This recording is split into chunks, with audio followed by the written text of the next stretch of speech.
Hi friends, welcome back to my channel. అందరు ఎలా ఉన్నారు? నేనైతే చాలా బాగున్నాను. ఈరోజు మన రెసిపీ వచ్చేసి చికెన్ గ్రేవీ. ఈ చికెన్ కూర గ్రేవీ అంతా ముక్కకి పట్టేసి వండడం ఎలాగో ఈ వీడియోలో చూద్దాం ఫ్రెండ్స్.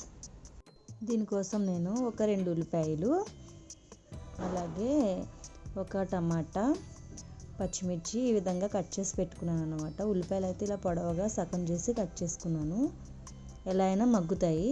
ఇప్పుడు స్టవ్ మీద గిన్నె పెట్టి ఆయిల్ సరిపడా వేసుకుని దాంట్లోకి పచ్చిమిర్చి ముక్కలు, అలాగే ఉల్లిపాయ ముక్కలు, టమాటా ముక్కలు ఈ విధంగా వేసి గరిటెతో కలుపుకుంటూ మగ్గనిచ్చుకోవాలి.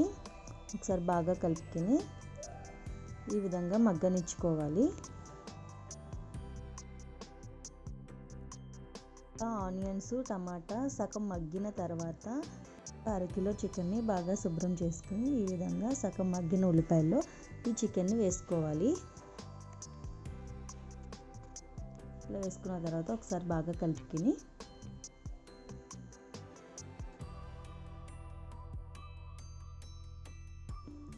దీని మీద ఒక 5 నిమిషాలు మూత పెట్టుకుని మగ్గించుకోవాలి.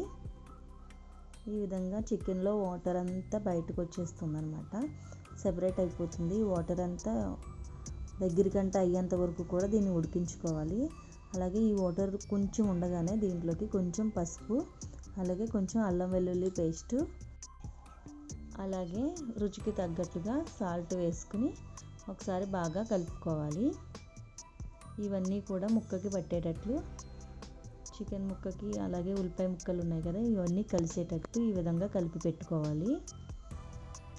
ఇలా కలిపి పెట్టుకుని ఇంకొక 10 నిమిషాల పాటు దీన్ని ఇలాగే ఉడికించుకోవాలి.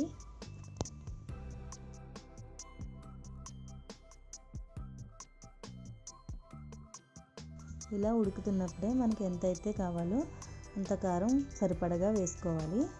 నేనైతే ఒక 3 స్పూన్లు కారం వేసాను.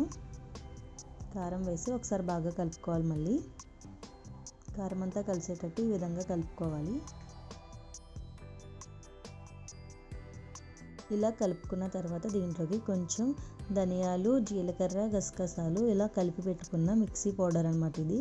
దీంట్లోకి ఒక 2 స్పూన్లు వేసుకొని, ఇంకా కావాలి అంటే దీంట్లో చికెన్ మసాలా కూడా వేసుకోవాలి.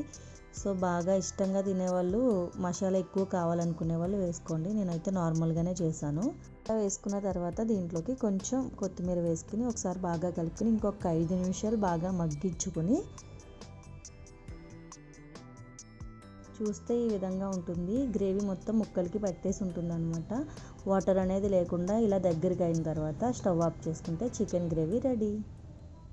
దీన్ని ఒక బౌల్లోకి తీసుకుంటే చికెన్ గ్రేవీ రెడీ. ఫుడ్లోకి కానీ చపాతీలోకి కానీ చాలా బాగుంటుందండి. ఒకసారి ట్రై చేసి చూడండి friends. Thank you for watching. అలాగే ఈ వీడియో నచ్చినట్లయితే లైక్ చేయండి, మీ ఫ్రెండ్స్ అందరికీ షేర్ చేయండి.